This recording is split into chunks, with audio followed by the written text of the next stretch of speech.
বন্ধুরা, এসে গেছি ইতিহাস বিদ্যার্থী টিউটোরিয়াল চ্যানেলে। আজ আমি 19 শতকের গ্রামবার্তা প্রকাশিকা পত্রিকা কিভাবে সেই সময়ের সমাজচিত্রটা তুলে ধরেছিল সেই নিয়ে আলোচনা করব। 19 শতকের বাংলার একটি প্রভাবশালী মাসিক পত্রিকা হলো গ্রামবার্তা প্রকাশিকা।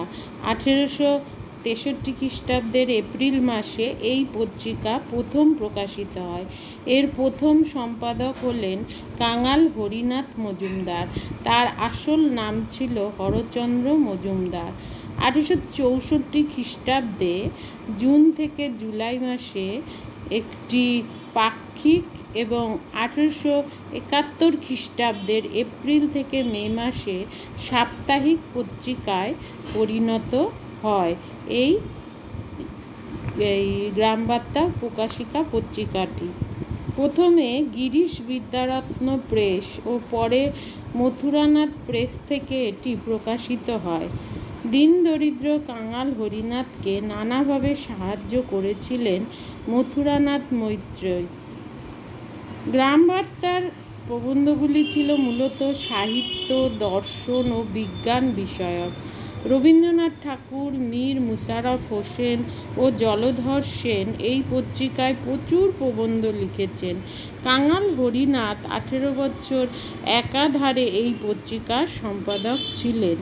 ওই সময় বাংলার শিক্ষার অগ্রগতি ও শোষণের বিরুদ্ধে তিনি তার পত্রিকাকে জনসমক্ষে তুলে ধরেছিলেন।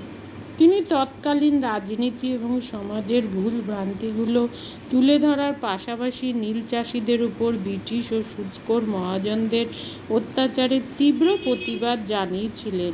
তবে গ্রাম বাংলায় শিক্ষা বিস্তার, শোষণের বিরুদ্ধে আন্দোলন ও অত্যাচারিত অসহায় কৃষককুলকে রক্ষার হাতিয়ার হয়ে উঠেছিল এই 1 পয়সা মূল্যের সাপ্তাহিক পত্রিকাটি।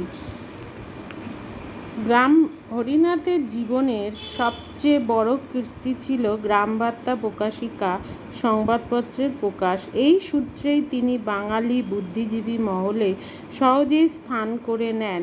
22 বছর চলার পর 1292 বঙ্গাব্দের আশ্বিন মাসে শুধুমাত্র পৃষ্ঠপোষকতা ও সহযোগিতার অভাবে কৃষক, প্রজা, রায়ত, শ্রমজীবী ও মধ্যবিত্তের এই মুখপত্রটি বন্ধ হয়ে যায়।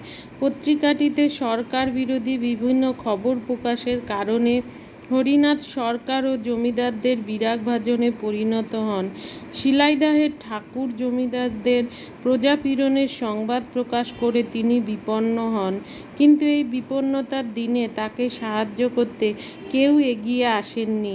গ্রামবার্তা প্রকাশিকা ছিল গ্রামীণ জনগণের আশা আকাঙ্ক্ষার প্রতীক, আর হরিনাথ ছিলেন গ্রামীণ সাংবাদিকতার জনক। যাই হোক, তাহলে এই গ্রামবার্তা প্রকাশিকা পত্রিকা সমকালীন সমাজের কী কী চিত্র তুলে ধরেছিল সেগুলো একটু আলোচনা করি। সমাজে নারীদের স্থান। গ্রামবার্তা প্রকাশিকা পত্রিকা থেকে সমাজে নারীদের দুরবস্থা সম্পর্কে জানা যায়। এক শ্রেণীর প্রগতিশীল মানুষ নারী শিক্ষার প্রসারে সচেষ্ট ছিলেন।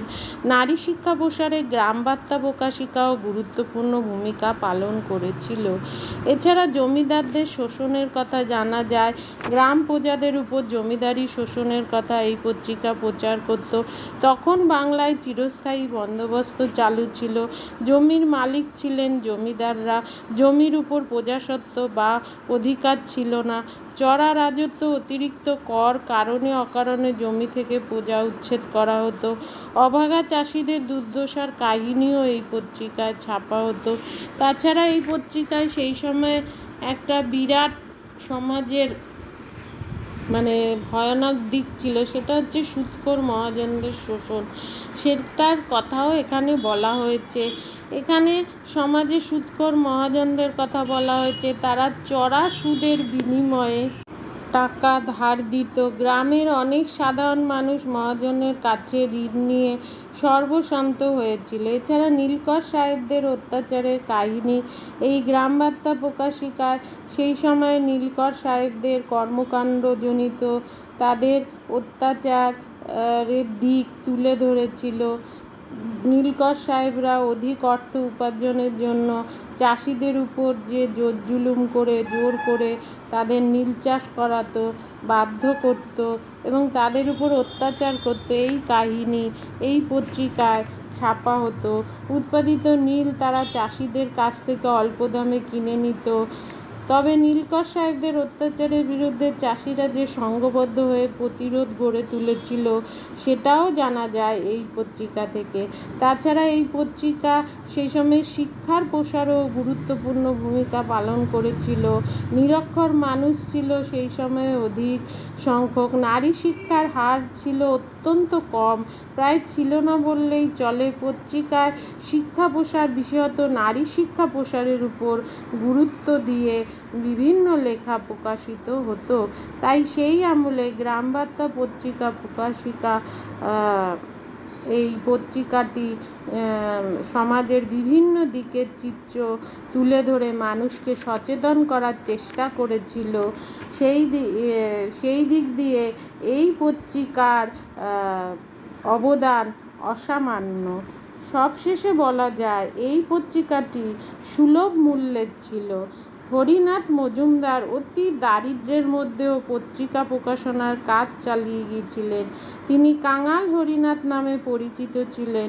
19 শতকের দ্বিতীয়ার্ধে বাংলার সমাজচিত্র এই পত্রিকা থেকে আমরা খুঁজে পাই, অর্থাৎ সেকালের সমাজটা কেমন ছিল।